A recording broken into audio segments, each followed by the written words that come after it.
Alors, restauration écologique et ou ingénierie écologique? Quel terme employer dans ces relations entre l'homme et la nature en matière de conservation, de gestion des espaces naturels notamment? Pour une définition de la restauration écologique, on définit la restauration écologique généralement comme le processus qui assiste l'autoréparation d'un écosystème qui a été dégradé, endommagé et détruit. Processus qui assiste l'autoréparation, c'est-à-dire que finalement, on accompagne la résilience de la nature, c'est-à-dire sa capacité à revenir à un état avant la perturbation. Dans ce domaine de la restauration écologique, on peut distinguer deux sous-domaines.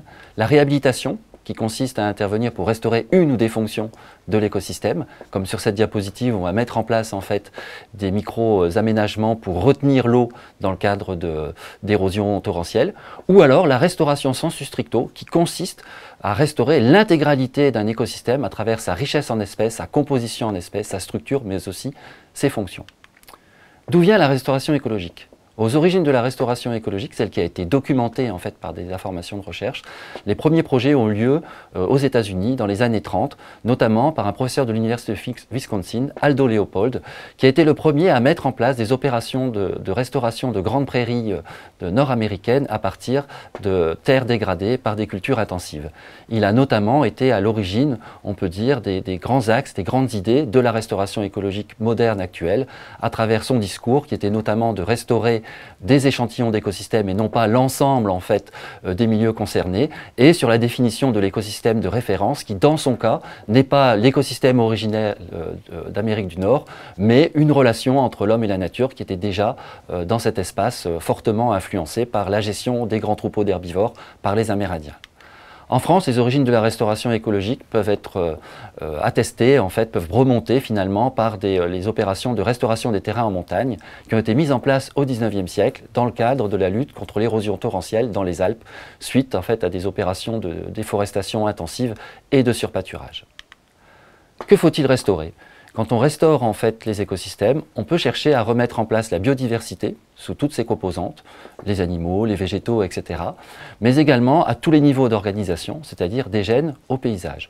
On peut également s'intéresser à la fonctionnalité des écosystèmes, à savoir les fonctions qui sont nécessaires pour que ces écosystèmes fonctionnent, c'est le cas de le dire, mais également pour les fonctions qui vont rendre des services à l'homme, qu'on appelle maintenant services écosystémiques.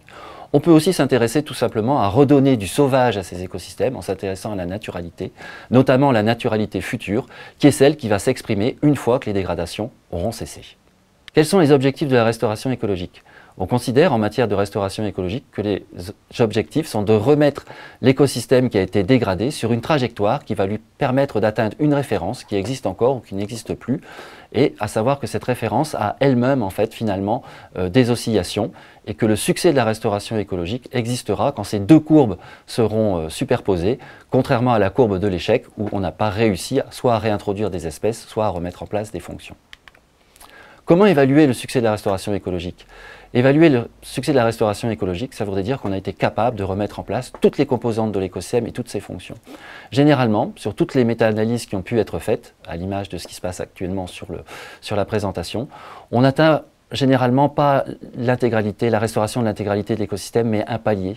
Ce palier étant différent selon les compartiments auxquels on s'est adressé. Ici, dans le cadre de la restauration des eaux humides, on estime qu'on a pu restaurer 70 à 80% des populations d'oiseaux, des végétaux, etc. Mais en aucun cas, on a pu atteindre la référence en fait, qui existait avant les perturbations. Face à ce constat qui est général, une alternative a été proposée à la restauration active des écosystèmes passés, qui est celle finalement d'accepter notre incapacité à restaurer certains écosystèmes quand les niveaux de dégradation ont été trop forts, c'est-à-dire quand l'habitat a été trop perturbé ou qu'on a perdu trop d'éléments. Dans ce cas-là, on va parler de nouveaux écosystèmes. Ces nouveaux écosystèmes sont tout à fait viables. Certes, ils ont perdu des espèces et des fonctions suite à la dégradation, mais on peut espérer qu'à l'avenir, à nouveau, ils gagneront ces espèces et ces fonctions, et donc là, l'objectif de la restauration dite passive ou spontanée sera finalement de laisser faire la nature telle qu'elle s'exprime aujourd'hui, intégrant les changements d'usage et les changements climatiques. Quelques exemples en fait d'opérations de restauration écologique qui intègrent finalement des principes d'ingénierie écologique. C'est par exemple utiliser pour la restauration ce qu'on appelle des ingénieurs de l'écosystème, c'est-à-dire des espèces qui vont avoir des rôles majeurs dans la restauration de l'écosystème, à l'image ici par exemple d'une opération qui a été faite pour de la restauration de pelouses sèches méditerranéennes, où nous avons été amenés à transplanter des reines fondatrices, c'est-à-dire des fourmis en fait moissonneuses, avec pour objectif que ces fourmis nous redistribuent les graines des espèces en fait de ce milieu. Donc après les avoir récoltées et mis en éprouvette, nous sommes des scientifiques, elles sont réintroduites en fait dans le milieu et nous allons suivre ensuite leur implantation et les impacts qu'on espère positifs sur la richesse et la diversité des plantes de ce milieu. Enfin, au contraire, sur ce même type de milieu, qui sont des pelouses sèches méditerranéennes, quand vraiment le niveau de dégradation a été trop fort, comme ici dans le cadre de l'installation en fait, de carrières et d'une centrale à bitume, qui a détruit totalement le milieu, y compris son sol, sa végétation, mais comme vous le voyez, qui a aussi inclus dans ce milieu de nombreux matériaux exogènes, eh bien on peut être amené de faire un autre choix qu'une restauration active qui finalement n'atteindra pas ses objectifs. C'est finalement de laisser s'exprimer la nature qui s'est mise en place depuis l'arrêt de cette exploitation, comme on le voit ici, avec la présence d'un nouvel écosystème totalement différent de ce qui existait avant, mais qui finalement peut présenter des originalités avec la présence d'arbres, de nappes d'eau perchées, etc., et d'espèces qui peuvent être potentiellement intéressantes au niveau patrimonial. Pour conclure, restauration ou ingénierie écologique? Eh bien, on peut faire finalement de la restauration écologique sans faire finalement de l'ingénierie écologique, c'est-à-dire en utilisant des processus d'ingénierie civile. On n'a qu'une action finalement que pour le vivant.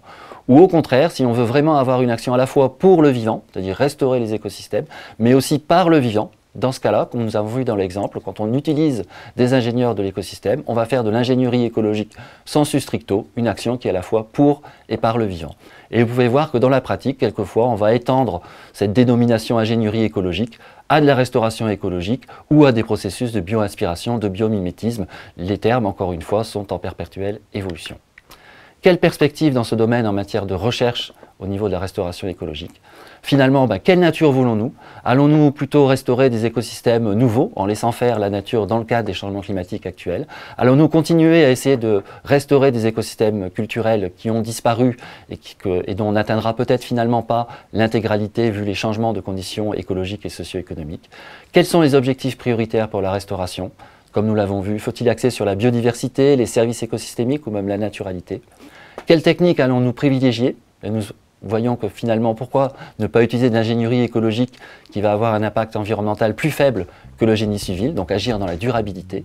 Et enfin, comment évaluer ce fameux succès de restauration, notamment à court terme? Eh bien, pourquoi pas ne pas utiliser des espèces bioindicatrices qui vont nous révéler ce succès de restauration?